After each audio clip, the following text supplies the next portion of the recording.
You are now listening to the number one podcast in Sabah. Anda sedang mendengar Kinabalu Podcast. I was gonna rip his heart out. I'm the best ever. I'm the most brutal and vicious and most ruthless champion there's ever been. There's no one can stop me. Praise be to Allah. Coming to you live from Sabah. This is Kinabalu Podcast. Ya, podcast ini dibawakan khas kepada anda oleh Johan, orang Kota Maru tinggal Jepun. Ya, ikuti Johan punya journey mempromosikan Amori Japan on YouTube. Subscribe, like dan juga share channel Lagu Dari Langit di YouTube. Dia ni orang Johan, orang Johan. Dia ni Johan yang berada di Jepun. Ya, yang menikmati suasana indah di Jepun lah. Wih, punya syok. Ya. Dan untuk mengetahui lebih lanjut, layari www.kinabalupodcast.com. Now, it's on to the show. Tiga lelaki, dua bapa, satu bujang. Podcast pertama paling ini tidak kurang. Di sama nombor satu yang lain boleh pulang. Info terkini tajuk best paling mana. Si kado botak janggut lebat tiada lawan. Kenny ketawa boleh sampai pecah syawak. Si Faizal pula bagi punchline lipat awak. Kami training, kami ranking, jom jadi kawan. Dari yang dekat mari sini jangan jauh. Volume kasih up, kasih gempa baru jago. Jokes kami cool, lawak masuk cool. Kadang kami carut sama macam tiga Abdul. Come on everybody, let's move to the beat. Crack the volume up, dengar podcast tidak stupid. Jangan jauh, mari kami bau. Ciao, bella ciao, ciao, bella ciao. Assalamualaikum warahmatullahi people. Saya Ricardo. And saya Kenny. Kami dari Kinabalu Podcast, the number one podcast in Sabah. Legit. You have to say that, kan? We must say that. It's legit. Aku buat macam relax. Sebenarnya aku bergegar-gegar sikit lah. Saya pun Sebab ni. ada orang datang di rumah si Kenny. Ya. Kali kedua sudah ada guest VIP ni. Mau gambar lepas tu minta sign. Sign di bagian mana? Jangan. Digambar lah. Iyalah. Banyak gambar. Jangan. Awal. I want to say thank you to all the people on TikTok. We went viral Thank you so much. for the past 3 weeks. Yeah. This dah sampai 3 minggu sebenarnya. Yeah. We reached to 7,000 followers. Almost. We to are 40 followers more to 7,000. So Yeah. kira boleh lah. Last I checked 20. 20 more kah? Yeah. I think sudah lah tu kalau sekarang. Sudah lah itu. Yeah. And how many likes? I think more than 20 over K. 30 over K now 30K likes lah within likes, just 3 weeks. So meaning to say, content creating is no. I don't want to. Saya sikit lagi tersebut. You want to say easy kan? No. Saya sikit lagi sebut benda yang tidak boleh saya sebut lah. I mean, not an easy job to do lah. Yeah, and true. also it works. Meaning to say, you actually can do something from social media. So siapa yang bodoh nak menggunakan social media to do their stuff? Ya, bodoh lah. Sorry. Well, I mean, okay. Disclaimer. Yep. This is a non-political podcast. I have to Yes, say. it is. Not. Even though we are gonna segue there, but doesn't mean we are.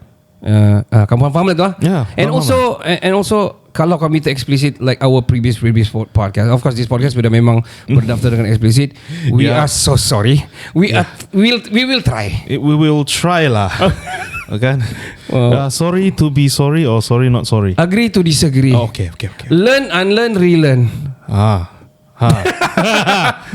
Another vertical, man. That's another kind of podcast. Alright. So I just wanna orang bilang educate sikit lah to the listeners. Again, kalau yang baru dengar ini melalui daripada sesi kami dengan guest kita ni. Yes, it Podcast is a new thing in Sabah. We are the number one in podcast in Sabah. Bukan kami dulu, tapi we are the most consistent one. By charts, I think 4 times kami nombor 1 di Malaysia sebenarnya. 4 times in Malaysia. Can't believe it. Yeah, Still can. Entertainment news. And also bagi yang baru, banyak orang tanya ni, apa itu podcast? Masih lagi orang Sabah masih still Radio kah itu lah. Yeah. Well, ada FM kah lah? Bukan. Betul. Yeah, it's a recorded audio content that you can download. Kau boleh rewind, kau boleh ulang. You can download and then kau boleh pergi potong rumput kah, masak kah, tanam sayur kah, while kah. listening to it instead of you swipe swipe yang tengah famous sekarang. lagu. Yeah.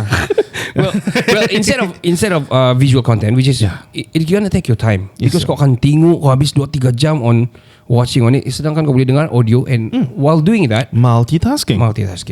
Yeah. Betul kan? Betul. Yeah. Why are you doubting yourself? I'm gonna turn this into our guest today. Yeah. Our guest today came out from Ranau. Yeah. He'll be standing for this coming GE. and representing to the community that we love so much. Yep, which is Kota Yeah. Marudung. Yeah, And its youth. That's what I'm talking about, Yeah. the youth lah. So dia ni background dia adalah he's an engineer. Yeah. Certified engineer lah orang bilang. Jangan kancong sama dia lah. Kancong. Ya, jangan kancong lah. So Penuh ilmu di dada.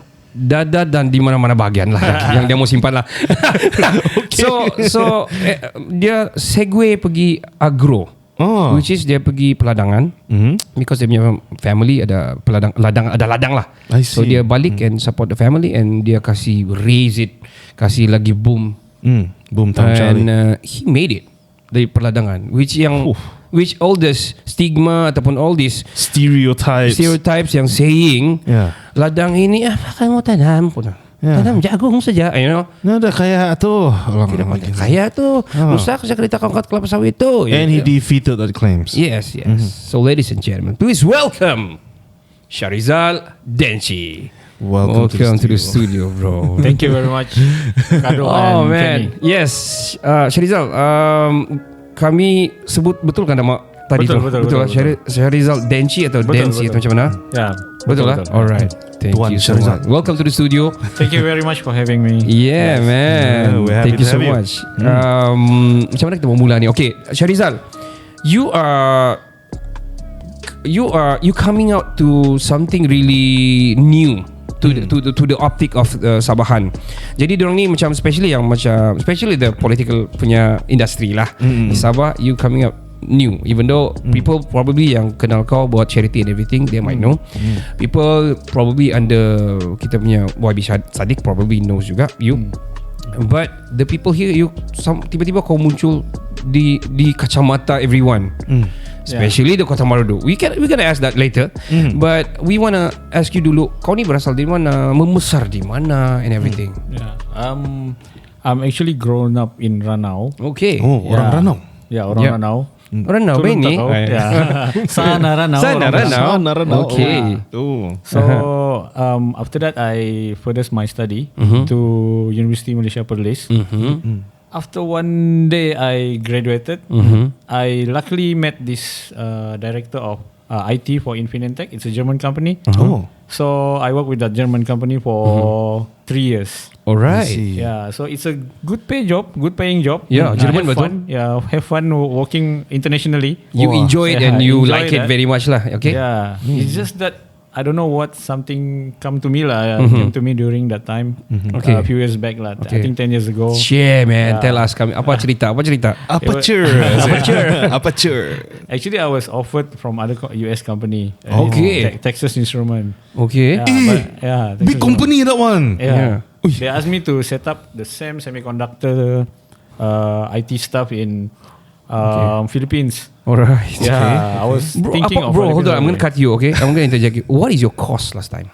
I'm doing computer engineering. Oh, okay. Computer engineering. Oh, I see. Yeah, so you know Kau lah. geek lah ni. Yeah, Kira geek lah. Alright. I like it. I like this. I like it. Yeah, I like programming lah. Wow. Programming, I like coding, especially when it integrated to machineries. Wow, macam robotik lah. Robotics, mobility, that's my okay. specialty lah actually. Wow. Yeah, so Siok ni. I don't know what happened during I think 10 years ago when I came back. Got on the other hand is offered to Texas Instrument. On the other hand, I just feel like so calm lah in Ranau. Okay. Looking at the Mount Kinabalu. Okay. Kinabalu podcast. Bagus. Bagus. I'm looking at that Mount Kinabalu, then I was thinking that something I can do actually here. Yeah, I think I can empower people, and I think I can empower myself lah here. Okay. So I just pusing-pusing lah orang bilang kan, pusing-pusing in my hometown and look at what actually I can do, and then my family had a small agriculture business, farming business. Then I was like, maybe I can try to do this. Then everybody start to jump from their chair already. Terkejut. So, why you wanna do this? This orang kampung punya kerja. Okay. Tidak boleh untung. Kau gila kah? Dia bilang, saya sekolah kau. All those things lah. Until one level in Kenduri kawin, something my cousin, then one of my uncle said, look at your cousin. He's a inspector. Look at you, a graduate but want to go to agriculture. Something like that lah. But I believe if you want to do something, you put in your heart, the universe will conspire and help you to achieve what your goal is lah. So what attract you beside just the mountain? What attract you? You feel like I want to do something to my kampung ataupun yeah. I want to do something to my kampung and to provide job opportunity, and actually the most important thing I feel like peaceful because of the hectic job of 3 years of very hectic life. You have never stop working, and then orang kita punya style yang laid back, very relaxed, steady. Sangat laid back lah Malaysian. Aduh. Then I was like, betul. maybe I should try this laid back life. But sometimes kau geram juga lah. You want to go fast, you fast pace and everything. Fast pace, and people are like in the small, slow pace semua kan. So we just adapt to it lah. And when I start to do the agriculture business, I do it in a different style. And there's a lot of stigma and orang susah mau terima lah, especially stereotype lah. Yeah, I think the first challenge for anybody who want to go agriculture is the stigma. Yeah, but, betul. What sort of stigma are we talking about? Mereka kan buat macam itulah. Ladang ni tak boleh kau kaya.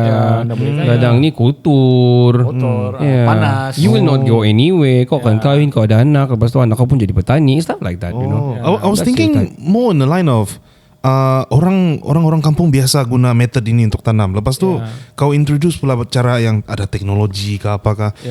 Did that happen to you? Like orang kampung bilang, kenapa kau pakai begini? As simple as like when I use the tai ayam tu. Cakap, why you need to do tai ayam? Use tai ayam. Because I use lorry and I take tai ayam from the kandang ayam, right? Okay. And then people started to like macam, what is it for?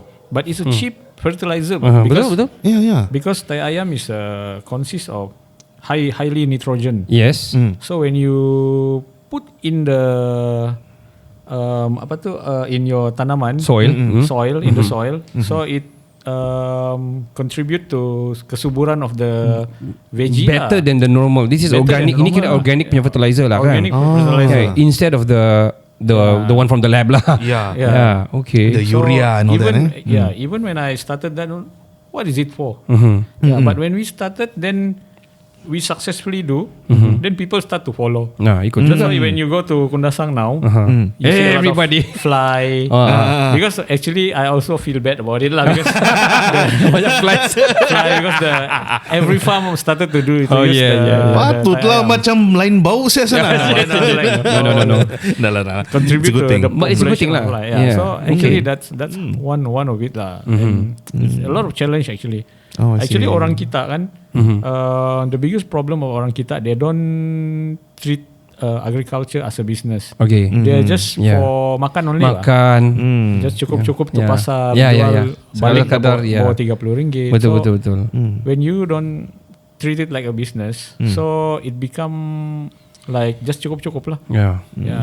They don't know how to calculate even the cost of operation, management, sort of mindset that they have, right? Because they don't, because masih yang dulu lah, yang tunggu ujung minggu and then turun ujung minggu jual di tamu, pergi di tamu, and then habis sedih juga, sedih. Because I have to say macam gini lah, macam di Kota Marudu, if you can see, saya nampak juga update Syarizal, dia orang kampung ni kadang-kadang, I have to say ini, I am so sorry about this one, but tapi orang kampung yang macam ini ni sudah tersisi-sisi sudah. Sebab tanaman-tanaman dorong 2-3 saja.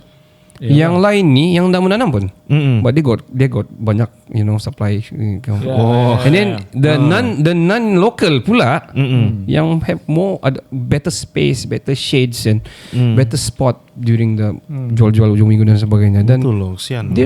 Nobody call out pun. I mean, nobody's doing anything there. Yeah, nobody's woke about this. Yeah, I mean kesiannya lah dia orang, the local people and everything. Inilah kita mau cerita nanti ni kan. Yeah. So bro, tell me about agro. After you got back Dira now, what is the first thing you do?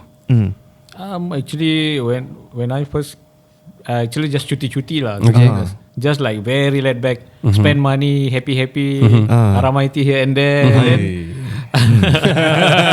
Then after that, I was like, need to do something. The money almost finished already. Then that's how it started lah. Then start a small farm, manage it properly, and then started to tell my family that hey, actually you can do this in a correct way. Okay. This is how you should do lah. And we plan well, like each block how many tons it can produce. Okay. And we make it sexy lah. We make the agriculture sexy. Okay. And you said it in tons, bukan lagi kilo, ratus kilo, dia tons sudah. So we're talking on big scale, man. Big scale lah. Big scale is if you don't mind me asking, macam berapa besar tanah kau untuk buat semua ni? Actually, when we started, it's just not that big. It's like 10 acre macam tu je. Oh, 10 acres. Dah besar tu. Kalau saya kubis memang bertantan lah. Kalau 10 tan kan. If you tell this to a Singaporean, I tell you, they will be shocked. Oh yeah, man. Our listeners. Yeah, we told them they got no land there. Yeah. Kecil dia tanah kami tu. Ya. Berapa? 2 hektar. Besar tu. That's the reaction. That's why I was talking to one multi-millionaire lah before this, Dato' Amrus. They said one question that he asked me, how come your people Tulun Takau, dia bilang, still poor but they have land, dia cakap. When you have land, you're supposed to be rich, but dia bilang, you should produce. You should produce. Juga. Yeah. And I was like, I don't know, I can do it, saya bilang, but why other people cannot do it? Then my door, saya bilang, is always open for people to come and learn, saya bilang, but just people very hard to accept sometimes when I criticize. And ego as well. Ego is high as well. Diorang pun ada teknologi diorang sendiri juga. Ada juga diorang punya, teknologi sendiri. But this is the thing about young people like you coming back and doing this as a startup and as a benchmark to other people macam di Ranau and everything. Bagi saya, bagi saya, the more the merrier, and the economy can be better in Sabah specifically. Kita mau cakap pasal Sabah lah yang mundur lah Sabah ni ya. Sorry to say, memang betul pun. Betul. Ya, tinggal di Kota Merduk, lain pun masalah kan. Betul lah. So apa ni? Marah ni. Kita riot riot. No, jangan. Ken? Sorry. Takut bah. Disclaimer. Alright bro. So it's been how many years now you've been doing agro? Since culture. 2011. Okay, up until now. So 10 years, 12 years. 10, 12 years. 10, 11 years I think. Okay, 10, 11 years. Yeah, so it's not easy. But we managed to break through. We supply to like KFC, the Coleslaw, and supply to Bataras hypermarket. We started with just borrowing Bataras lorry. Okay. You guys charter lah, begitulah bayar. He said you just use it. You pay monthly. Then now when the boss saw us, they said, "Wow, you guys are really doing something. You guys have many lorries already. You have a proper place." I said, we thanks for your help lah. I think it's viral the other day when I tweet in the Twitter how the journey with Bataras hypermarket. So I have to thank Mr. Ken, Gob. shout out. Yeah, shout out, man. Yeah, I have to thank him because I think he support us well by giving us that one lorry, man. Wow. And, I have that to thank one him. lorry started everything. Yeah, and how many lorries you got now, bro? I think around 5, 6, but small size, big size, and all small car. Tapi yang baru-barunya lah. Boleh lah, pusing-pusing tawa sempurna. Boleh lah, antara sana sini lah. Boleh antara sana sini lah. So okay, so next thing you're doing, beside we're gonna segue to the leadership and the youth empowerment and everything. The next thing in agro, do you think you reach everything sudah ataupun kau masih lagi macam gonna do something about it ataupun mau kasih lagi maju or something? What is your next plan? Yeah, of course I have a big ambition in agriculture. I mean, like one of our, I have to shout out also like no problem. Sorry to promote. No problem. Kasih tag dorang nanti biar dorang dengar podcast. If you can check Instagram, one of our company AgriData. I'm one of the co-founder of that startup, AgriTech. Yeah, I see. So what AgriData did is like to empower the small farmer like orang kampung. Okay. Because one of the biggest problem of our orang kampung, how they cannot become in a big scale because they don't have a proper finance punya literacy. So AG Fund, we create an apps called AG Fund. Okay. So AG Fund is a way when they do the selling in pasar kan, they can record it properly. Okay. So when they record the jualan, the belian and all, then they have a proper documentation, they have proper report. Then that proper report we can show to the financial institution. Okay. So yeah, we connect them with the financial institution. So they can help with the money lah. Yeah. Yeah, sort of like your own personal accountant lah. This is actually this is I just knew this, man. Saya kira this is very very good. Genius. Yeah. This is genius. Especially yang orang-orang macam di kampung yang tak tahu apa-apa kan. At least they got something to do lah. I mean they got macam marak lah mata dorang. At least there's a future on this. I got ways to pinjam and try to develop more on my ladang ataupun my farm and everything. Yeah, betul. For them and SMEs as well kan. Kalau dorang mau personal loan memang dah dapat. Dorang mau buat dorang punya enterprise probably susah. Yeah, because I mean the thing about not just on the farmers and ladang lah. I mean money management is very important. So what happened di Malaysia atau just talk about Sabah lah. The money management punya pembelajaran ni tidak serius on kurang lah. So banyak orang bermasalah keuangan because of I think this. Our education system didn't That's the thing.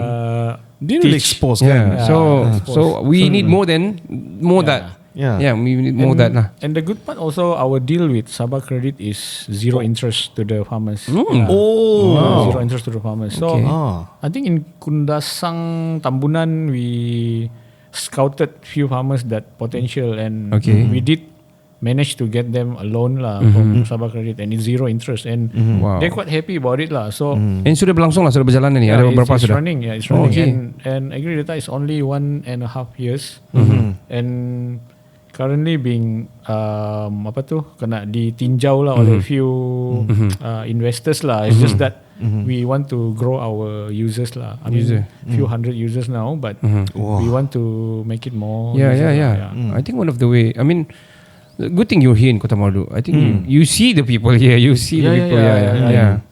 So itulah Kota Marudu pun bukan. It's not new for me, but because I've been doing the Happy Bank stuff kan.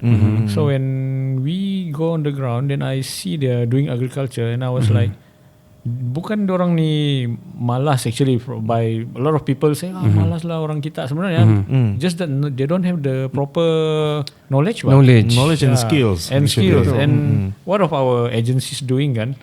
Pertuan Peladang, for example, when I went to Kampung Talantang, what they did is they just train you kursus one time, and then they lepaskan that guy to do all the things. Fertigation, for example. Then the guy macam mana mau survive? Dia pun dia dapat kan. At least kau kena follow pantau. Then train. Satu pusingan dia survive. Then dia boleh survive. Ya, ini kau pelan-pelan lah. Ya, matilah kalau begitu. You need to guidance like what we did. Adakah ini ketirisan kewangan yang dicuci? Okay. We're gonna take a short break. Tapi before we take a short break, we're gonna play a game with Syarizal. This Kinabalu Podcast is memang famous with games, famous with teka-teki and stuff lah. We went viral on TikTok because of teka-teki. And they're waiting for live. Okay. All right. This first game is called Think Fast. So apa yang keluar dari kepala, apa yang dari mulut, that is the answer lah. Satu perkataan saja. No hanky-panky je. And also disclaimer to everyone, listeners and viewers, don't take it out of context, alright? There is nothing to do with anything. This is just a game. It's just a game. Don't get so serious. Come on lah. Alright, are you ready? Okay.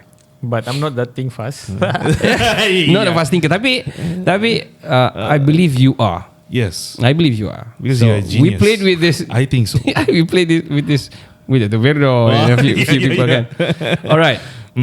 For example lah, saya bagi contoh lah bro. We also want to know the other side of you. Not the dark side of kita, but the other side of you, like a normal people, how the normal people communicate and everything. Macam gini lah yang macam kita cerita sekarang ni. Yes sir. I'm gonna try you, Ken. Alright. Give it to me. Kasut. Bola. Alright, like that gitulah. Okay. Alright, let's go. Number 1, ayam. Cara jantan. Okay. Jantan. Okay, alright. Number 2, kambing. Hitam. Whoosh. Very political lah. Wow. You said it. Oh yeah. Maybe it's just a black kambing. Don't take it out of context. Okay. Sayur. Hijau. Ladang. Besar. Hijau. Kuning. Malaysia. Maju. Sabah. Tanah airku. Khairi Jamaluddin. Menteri. Syed Saddiq. Handsome boy. Najib. Korap. Oh my goodness. Never mind. That's not good. I mean, It's general knowledge. come on, don't take it out of context. Alright. Mahathir. Rehat lah. Last one. Masa depan. Maju lah. Alright. Wow. That is think fast. Yep. Itu second one. Pick only one. Okay. Pick Closer only to the mic, bro. one. Alright. Okay. Kau contoh dia, contoh give it to me, contoh. right. Let go. Seluar atau baju? Baju. Okay, biar nampak lah. Sialah. Okay, alright. Give it again lah. Sorry. Okay. Alright, okay. Kereta Malaysia, kereta import. Import. Di kampung, di bandar. Kampung. Wow. English atau Melayu? Melayu. Rojak atau soto? Soto. Baca buku fizikal atau e-book? Physical. Instagram atau TikTok? TikTok. Wah. Motor atau kereta? Kereta. Camping or homestay? Homestay. Ranau atau Marudu? Marudu lah sekarang. Three question. Three more. Okay. Saddiq atau Khairi Jamaluddin? Saddiq lah. Tricky. This is ultimate. Okay. You're in the studio right now. Okay. Manchester United or Liverpool? Liverpool. Oh man. Janganlah. I neutral lah. Chelsea. Alamak. YB Saddiq. Oh my god, your man. Okay, let's go. Last one. Tua atau muda?